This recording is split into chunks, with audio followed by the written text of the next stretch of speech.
திமுக ஆட்சியில எந்த விஷயத்தை வச்சு சட்டம் ஒழுங்கு சரியில்லை, போதை பழக்கம் அதிகமா இருக்குன்ற ஒரு பிரச்சாரத்தை கொண்டு வந்தாங்க. இன்னும் அதே தான் நீடிக்குதுன்னு சொல்லிட்டு இருக்காங்க. இது எப்படி பாக்குறீங்க?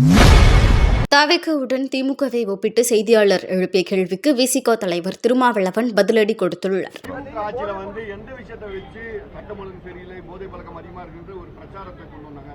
இன்னும் அதே தான் நீடிக்குதுன்னு சொல்லிட்டு இருக்காங்க. இது எப்படி பாக்குறீங்க இந்த வேறுபாடு? இன்னும் ஒரு கேள்வி, விசிகாவின் அடங்கமறுப்பும் அத்துமீறும் என்ற அந்த ஆக்ரோஷமான குரல் இன்று தாவேக ஆட்சி வந்தவர்கள் குறைந்திருக்கிறதோ என்று பலதரப்பு மக்கள் சொல்லியிருக்காங்க.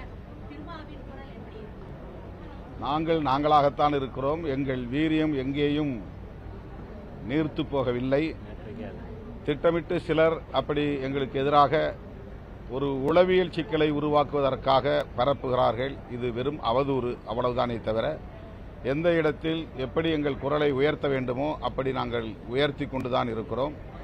மக்களின் பார்வையிலிருந்து தான் எங்கள் நிலைப்பாடுகளை எடுக்கிறோம், எங்கள் செயல் திட்டங்களை வரையறுக்கிறோம். தனிப்பட்ட முறையில் எங்களின் நலன்களிலிருந்து, கட்சியின் நலன்களிலிருந்து நாங்கள் எந்த முடிவையும் எடுப்பதில்லை. எனவே உரிய நேரத்தில் உரிய பிரச்சனைகளில் நாங்கள் உரிய குரலை தொடர்ந்து எழுப்பி வருகிறோம்.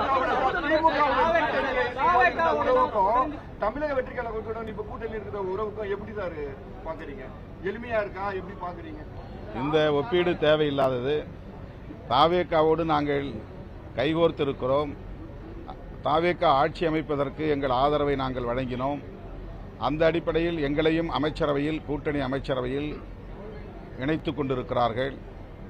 கூட்டணி தாவேகா உள்ளிட்ட அனைத்து தோழமை கட்சிகளின் சார்பில் கூட்டணி அமைப்பது தொடர்பாக முதல் கட்டமாக நடந்தேறியிருக்கிறது. அது குறித்தும் இப்போது முதலமைச்சரோடு நாங்கள் பேசினோம். இந்த சட்டமன்ற கூட்டத்தொடர் முடிந்த பிறகு அந்த அடுத்த கூட்டத்தை ஒருங்கிணைப்பதற்கு ஏற்பாடுகள் நடக்கிறது என்று முதலமைச்சர் சொல்லியிருக்கிறார். எனவே தாவேகாவோடு நாங்கள் இணைந்து 100 நாட்கள் தான் ஆகின்றன. அவர்களோடு தொடர்ந்து இணைந்து பயணிப்போம் என்பதை நேற்றைய மாநாட்டிலும் நாங்கள் உறுதிப்படுத்தியிருக்கிறோம். ஆளுங்கட்சிகளோடு பயணித்தோம், இனி ஆளும் கட்சியாக பரிணமிப்போம் என்கிற ஒரு முழக்கத்தையும் இந்த மாநாட்டிலே நான் முன்வைத்திருக்கிறேன். இன்றைக்கு கூட்டணி அரசில் நாங்கள் அங்கம் வகிப்பதன் மூலம் நாங்களும் ஒரு ஆளும் கட்சி என்கிற அடையாளத்தை பெற்றிருக்கிறோம் என்பது ஒரு வளர்ச்சி. இந்த வளர்ச்சியை தமிழ்நாட்டு மக்கள் எமக்கு வழங்கியிருக்கிறார்கள். அவர்கள் விருப்பப்படி.